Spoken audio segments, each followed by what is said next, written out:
I really got more into writing really in about 7th or 8th grade when I had a teacher named Mrs. Belew, B-E-L-E-W, and she was fantastic. She was just a believer in the written word and in everything to do with, you know, grammar and things like that, and she really drilled the grammar.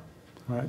And the bug really hit me when one of the first essays she had us write was, "What is democracy?"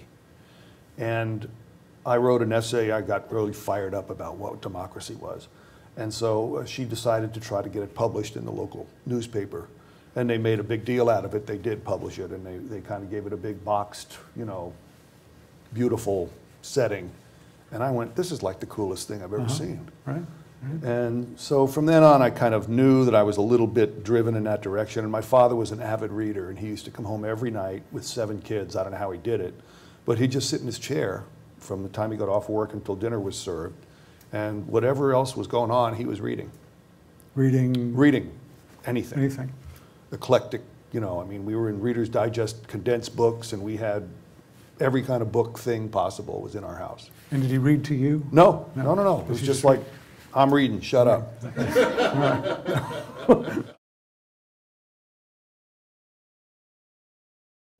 And how would you define your genre? Because I've seen it written about in different ways, as detective or legal thriller or mystery or... I say crime thriller. Okay.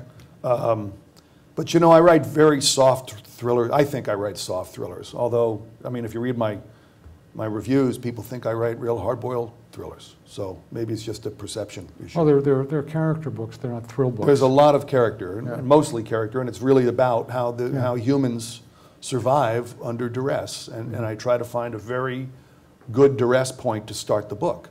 And maybe that makes a lot of people uncomfortable because my books tend to start when people are very happy, and they're happy for about 3 pages.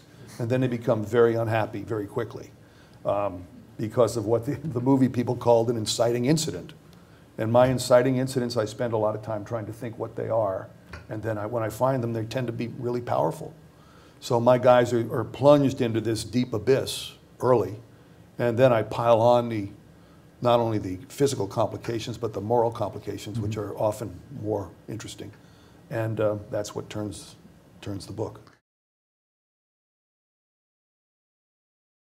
And Dismas Hardy is one of the main characters in the books, and Dismas was the thief on the cross? Yes, he was the good thief on Calvary next to Jesus. And you know, I've always liked to have biblical references in my work. Why?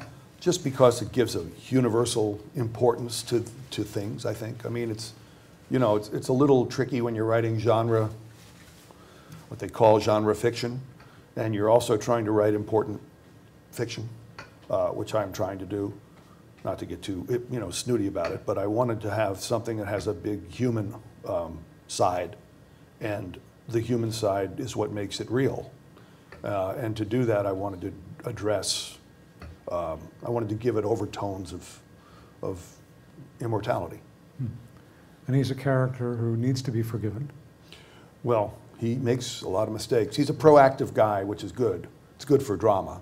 But he makes a lot of mistakes, which is also good for drama because he's got to get out of them. Not that he's a complete screw-up, but he's just a very proactive guy who's vigilant for justice. And if he's got to break a rule to get justice, he'll do it. Right. And what I have found to be true, they tell you, all the classes always tell you, show, don't tell. And if you just have people doing things, this sounds like weird writer stuff, but people reveal themselves and their problems to you in the doing of them. And all the action is about character. And character is fate, and that's it. You know, things just follow organically once you get a good start and you pay attention to the individual scenes.